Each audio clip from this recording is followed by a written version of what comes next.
Assalamualaikum warahmatullahi wabarakatuh. Hari ini saya bersama ahli kumpulan saya berada di Pasaraya Setia RM RM2. Jadi hari ini saya ingin menemu bual salah seorang pekerja di Pasaraya ini. Jadi hari ini saya ingin menemu bual Puan Huda untuk menceritakan tentang maklumat-maklumat yang berada di Pasaraya ini. Okey, apa sekali Puan memperkenalkan diri serta apakah jawatan Puan di Pasaraya ini? Nama saya Nurul Huda Aida, jawatan saya supervisor. Okey Puan. Jadi saya ingin terus kepada soalan pertama iaitu pernahkah anda menghadapi sebarang konflik atau masalah semasa bekerja di sini?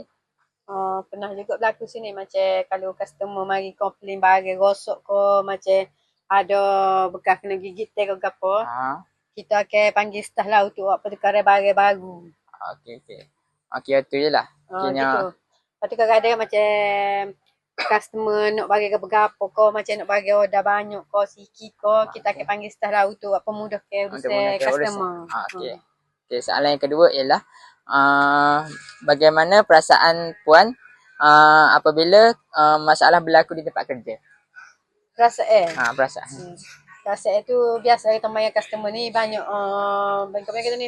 banyak benda yang komplain, jadi kita kena betulkan lah mana betul. Kena kesabaran tinggi. Kesabaran tinggi lah. Kalau macam kalau staff tu silap pun, kita customer kena first kata. Okey, itu saja. Okey Puan, untuk soalan keempat pula, adakah Puan suka dengan kerja yang Puan lakukan sekarang? Ya ataupun tidak? Ya. Ya, sebab saya ni suka kerja mencabar. Dan lebih dari ni jadinya suka berkomunikasi dengan customer. Lepas tu suka cara kerja ni lah. Macam kita tengok staff, jaga kebersihan ke apa semua kita kena handle. Tu bidang saya sebab saya minat lah jadi. Okey Kak, untuk soalan kelima pula. Adakah Puan lebih suka dianggap sebagai seorang yang aktif, teratur, peramah, pendiam ataupun kreatif? Saya suka bekerja dengan orang jenis mudah ikut arahan. Lepas tu kalau kita minta tolong ke apa dia buat, kita macam sama-sama bantu lah dalam kerja ni. Tu saya suka dalam kerja ni lah. Terima kasih Kak untuk semua jawapan tu.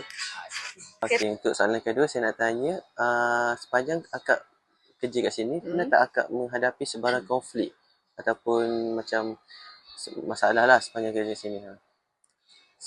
Kalau nak ayat konflik masalah kerja tu memang banyak lah. Semua orang, setiap seorang tu mesti kena. Kat pengalaman makeup masa mula-mula kan masuk kerja sini, cashier kan. Cashier ni awak tahu tak? Ya ada orang ni short. Duit tak cukup bila kita nak closing malam tu. So mula-mula Kak masuk kerja, Kak kena lah dalam 30% yang 9%. Kak ingat sampai loan ni sebab banyak dah juga tu kan. Kita tak ada dapat gaji lagi tapi kita kena short dah. Itulah salah satu. Tapi nak suruh short ni tak ada. Memang payah sangat nak beli 0.00 tu dalam sehari tu. Kak mesti ada kadang 10 sen lebih ke, 10 sen kurang ke. Kalau hok kurang 20 ya 10 ya tu, kita kena ganti balik cashier. Gitulah. Tu masalah. Okey, untuk soalan ketiga, saya nak tanya macam mana akak handle konflik masalah tu? Macam short tu, saya cubalah kan. Bila kita nyucuk kat orang tu, kita kira 2, 3, 4 kali. Supaya kita tak lebih kat orang, tak boleh kurang juga. Nanya kat orang tak kalau kurang. Kalau lebih kan, nanya kita pula. Gitu. Gitulah. Okey, saya nak tanya, adakah akak suka dengan kerja yang akak lakukan sekarang? Saya rasa saya suka lah dengan kerja saya sekarang. Kalau ada masalah tu, kita hadapi dengan tenang lah. Cuba hadapi benda tu dengan baik ke apa.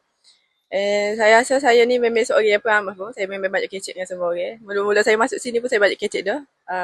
Sebab itulah saya dengan sahabat saya boleh kecek balik-balik. Okey. Itu je. Jadi soalan seterusnya, adakah akak juga suka dianggap seorang yang aktif, teratur, ramah, pendiam atau orang yang kreatif? Saya lebih suka orang ingat saya ni seorang yang aktif, peramah. Sebab macam mudah lah kita nak gaul dengan orang kan. Kalau pendiam ni orang nak mikir banyak kali, nak sign tak sign dengan ni. Gitu. Terima kasih atas perkongsian akak.